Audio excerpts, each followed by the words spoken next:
주님께서 여러분과 함께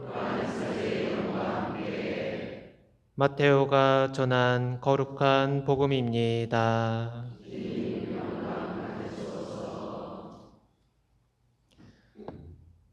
그날 예수님께서는 집에서 나와 호숫가에 앉으셨다. 그러자 많은 군중이 모여들어 예수님께서는 배에 올라앉으시고 군중은 물가에 그대로 서 있었다. 예수님께서 그들에게 많은 것을 비유로 말씀해 주셨다. 자, 씨 뿌리는 사람이 씨를 뿌리러 나갔다. 그가 씨를 뿌리는데 어떤 것들은 길에 떨어져 새들이 와서 먹어버렸다. 어떤 것들은 흙이 많지 않은 돌밭에 떨어졌다. 흙이 깊지 않아 싹은 곧 돋아났지만 해가 솟아오르자 타고 말았다. 뿌리가 없어서 말라버린 것이다. 또 어떤 것들은 가시덤불 속에 떨어졌는데 가시덤불이 자라면서 숨을 막아버렸다. 그러나 어떤 것들은 좋은 땅에 떨어져 열매를 맺었는데 어떤 것은 100배, 어떤 것은 60배, 어떤 것은 30배가 되었다. 귀 있는 사람은 들어라. 주님의 말씀입니다.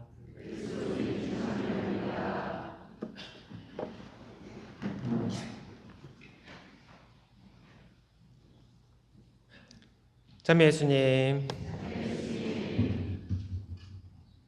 시차 적응을 겨우 마쳤을까요? 마치고 있는 중에 있는 오연철 프란치스코 신부입니다. 복음 말씀 가지고 그냥 일반적으로 강론해도 되는데 교차 미사가 자주 있는 건지 잘 모르겠는데 기회를 잘 살려서 제 소개를 좀 해드려야 될 것 같아가지고 제 성소 여정을 좀 나눠드릴까 합니다. 괜찮으시죠? 네. 저는 어렸을 때부터 이제 불리던 태명이 있습니다. 여기도 지으시나요? 태명이 있는데 그걸 한 초등학생 때까지 계속 이름 대신에 저희 가족들이 불렀던 것 같아요. 그래서 이제 그렇게 오랫동안 저만 그렇게 불러주시고 다른 이제 친척들, 사촌들은 이름으로 불러주고 태명이 뭔가 하면은 복돌이였습니다. 왜 뭐 웃으시죠? 저도 창피했어요. 이 복돌이라고 하는 게. 왜? 강아지 이름 같아가지고 그래서 싫었어요. 그냥 이름으로 불러주세요. 이렇게.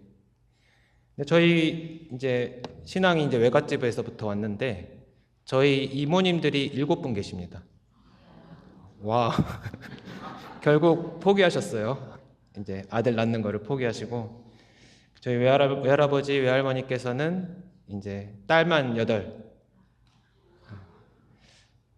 인 가정에서 신앙으로 저희 이제 외할아버지, 외할머니께서 목포 유달산 자락에 있는 북교동 성당에서 골럼반 외방선교회 신부님들 의 권유를 받으셔가지고 세례를 받으셨다고 합니다. 그래서 그런지 저희 이모님들은 전부 다 이제 세례뿐만 아니라 유아 세례를 받고 성당 마당에서 이렇게 놀았던 아이들로 성장했습니다.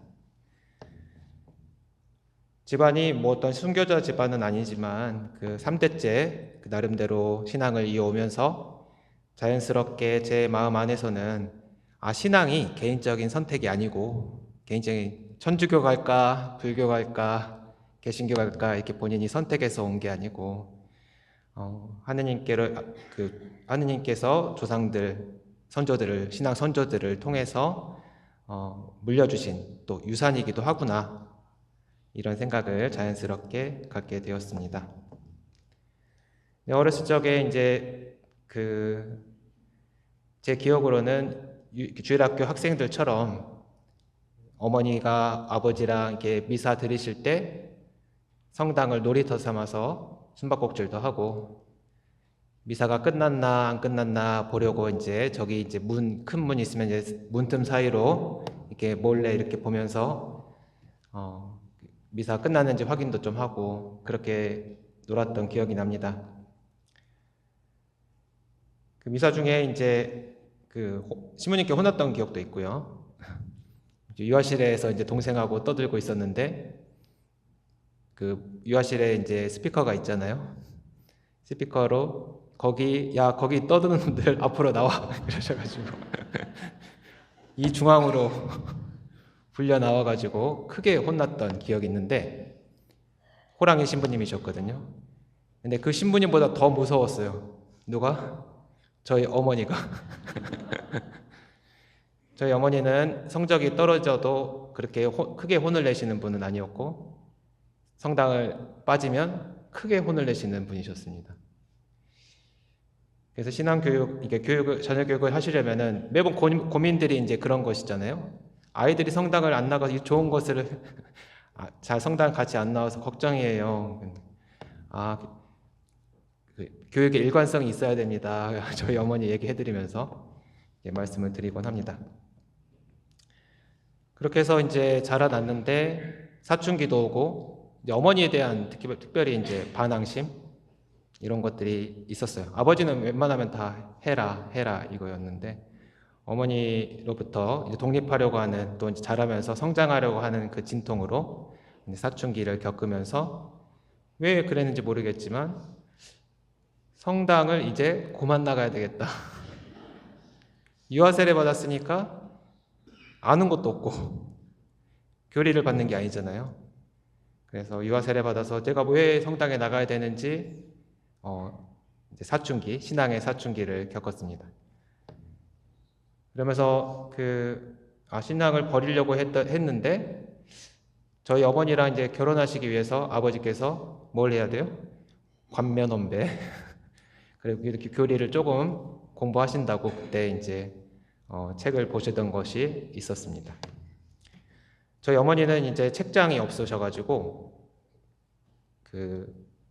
제 책상에 본인의 책들을 참고서 사이에 한 권 이렇게 꽂아두시는 습관이 있으셨어요. 근데 그 중에 하나가 아버지께서 교리하실 때 보았을 법한 교리서였는데, 제목이 박도식 신부님의 무엇하는 사람들인가. 아셔요? 그건 이제 문답식으로 되어 있는 교리서입니다.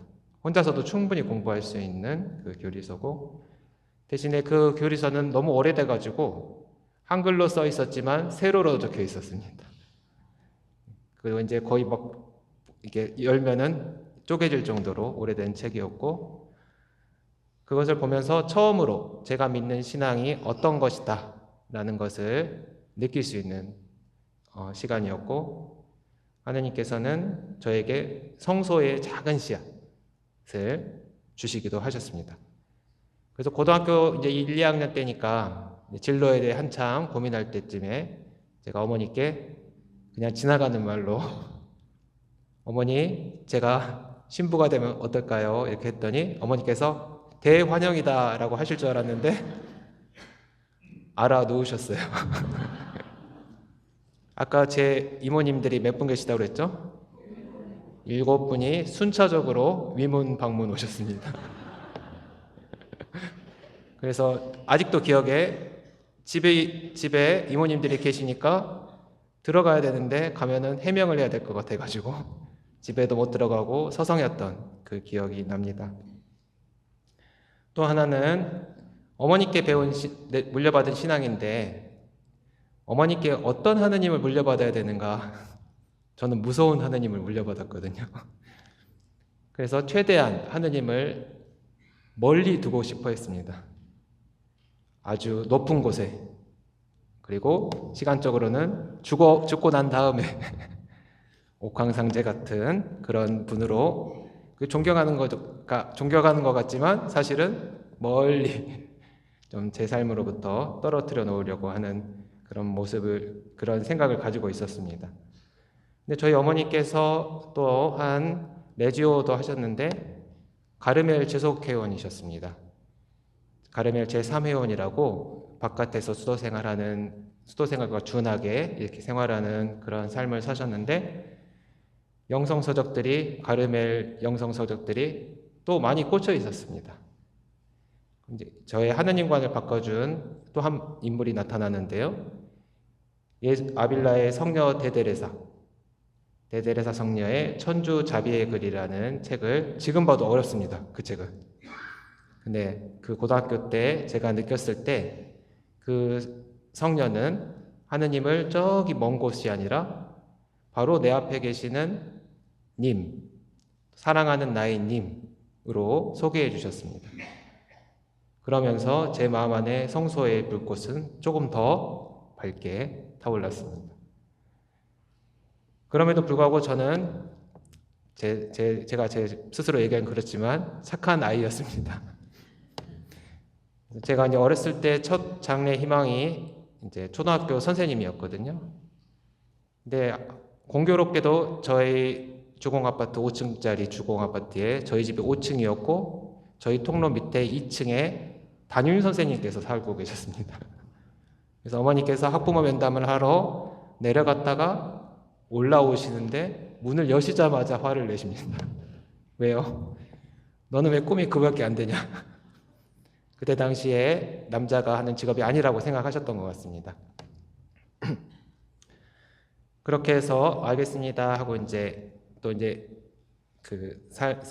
학교 생활을 또 열심히 하는데 성실하긴 하지만 뭐 특출나게 공부를 잘했던 건 아니었기 때문에 고만고만한 성적으로 이렇게 살아가다가 교내 소방차 그리기 대회에서 우수한 성적으로 상장을 받아왔습니다.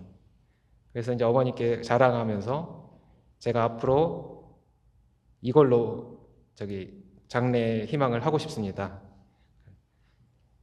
제 머릿속에는 이제 자동차도 좋아했기 때문에 그 자동차 디자인 할 수 있는 시각 디자인학과 이런 데 가면 좋겠다.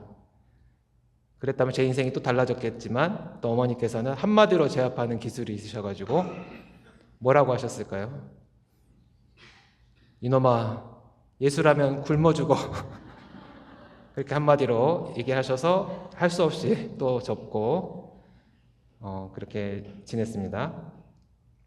근데 마지막으로 이제 수능을 보고 수학 능력 시험을 보고 대학 수학 능력 시험을 보고 많은 사람들이 성적에 맞춰서 학교부터 정하고 이렇게 들어가는 모습을 보면서 나는 그렇게 하고 싶지 않다 해서 요만한 그 대학 요람 속에 나온 무슨 과가 있고 뭐 하는 곳이고 이런 걸 다 뒤져보면서 찾아낸 것이 부산해양대학교 선박 운항과였습니다.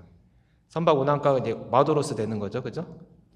그래서 어머니께 또 용기를 내서 어머니, 제가 드디어 찾았습니다.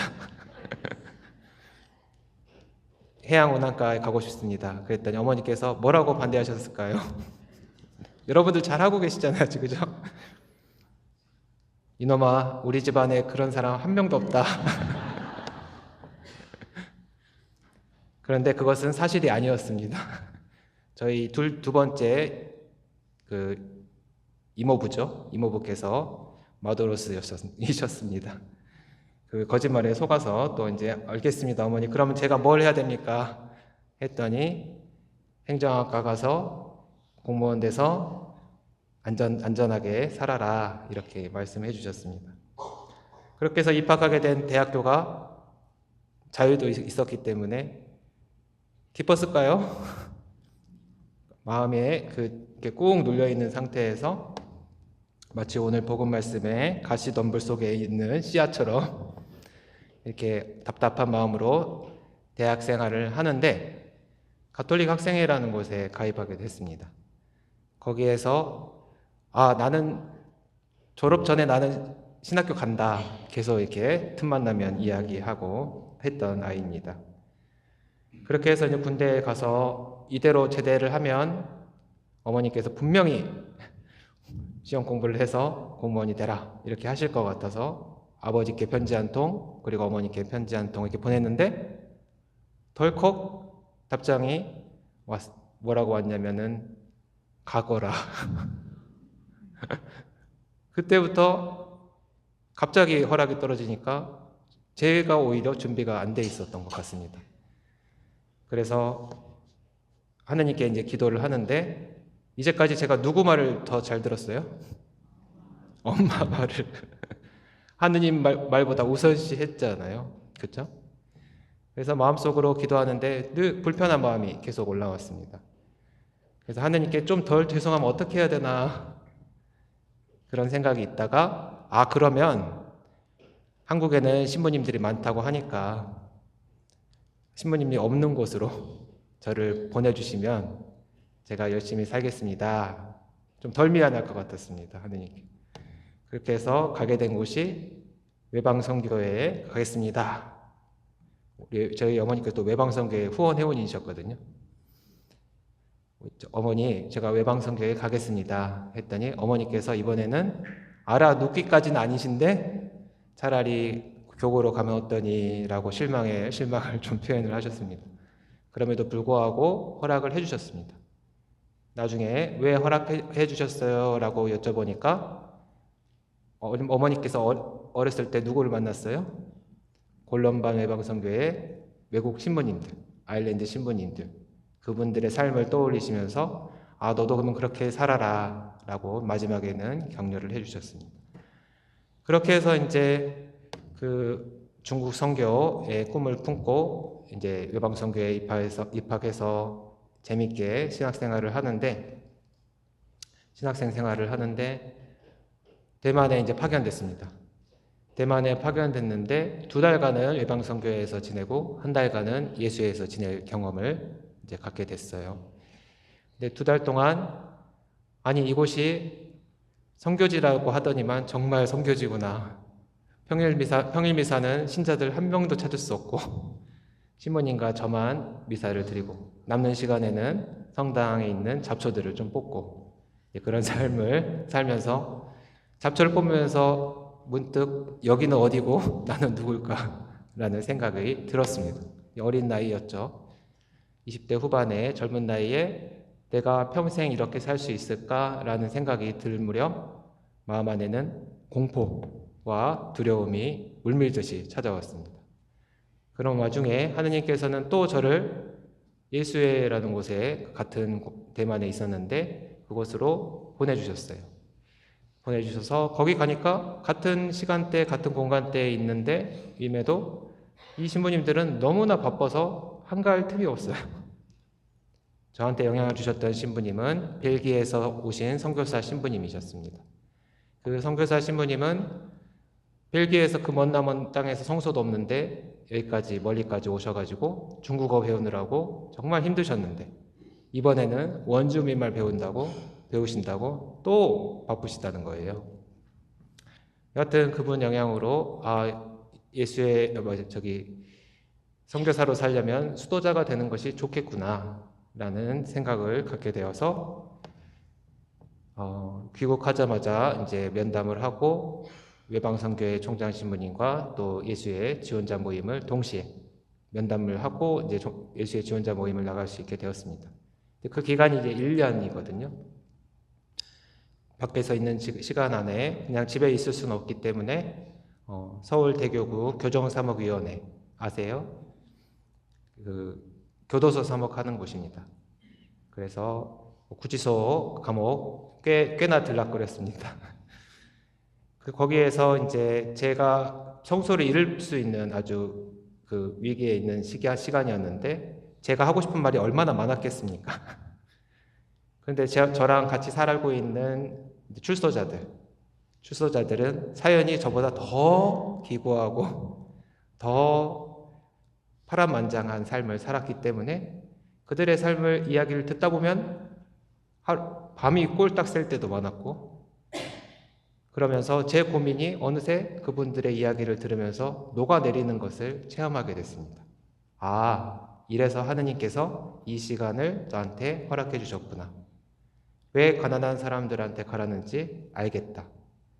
그분들이 저를 구원했구나 라는 생각이 들 때쯤 예수의 입회를 허락받았습니다. 그렇게 살면서 예수의 안에서도 끊임없이 이제 가난한 사람들 위한 사도직을 하고 싶습니다 라고 이야기를 드렸고, 여기 이제 미국 아틀랜타 본당에 오기 전까지 6년간 그 이주 노동자 센터에서 이제 일을 하다가 이쪽으로 오게 되었습니다. 잘 보시면은 제 성소 여정이 좀 갈지자이긴 하지만 처음에 어떻죠? 그냥 막연하게 신부가 되면 어떨까? 신부가 되고 싶습니다. 이런 마음을 가졌던 아이한테 그래 좋다. 하느님께서는 어디서 하고 싶니? 구체적으로 여쭤보셨고, 선교사로 두 번째로 이제 불러주셨다고 생각을 하고, 세 번째로는 선교사로 삶을 사는 데 있어서 그 수도자로서 생활할 수 있도록 또 안내해 주셨고, 마지막으로는 가난한 사람들, 이제 대상이죠. 선교사제, 수도자인 선교사제로 살면서 만나는 대상들이 가난한 사람들을 만나라, 이런 초대로 느껴졌습니다. 오늘 복음 말씀에서 씨 뿌리는 사람의 비유가 나옵니다. 씨는 뭐죠? 하느님 말씀이죠. 하느님의 은총이고, 이제 그 밭은 우리들 자신입니다. 저가 이제 뿌려지는 걸 보셨죠? 제 신앙 여정을 보면서 제가 어디에 뿌려졌는지. 일단은 3대째 교우 집안에 씨가 뿌려졌고, 또 제 안에 또 성소의 씨앗이 뿌려졌고, 그것이 타들어갈 적도 있었고, 새가 물어갈 적도 있었었고, 오늘 복음 말씀 그대로입니다. 그때마다 하느님께서는 농부시죠. 농부이신 하느님께서는 이 씨앗이 열매 맺을 수 있도록 옮겨주셨습니다.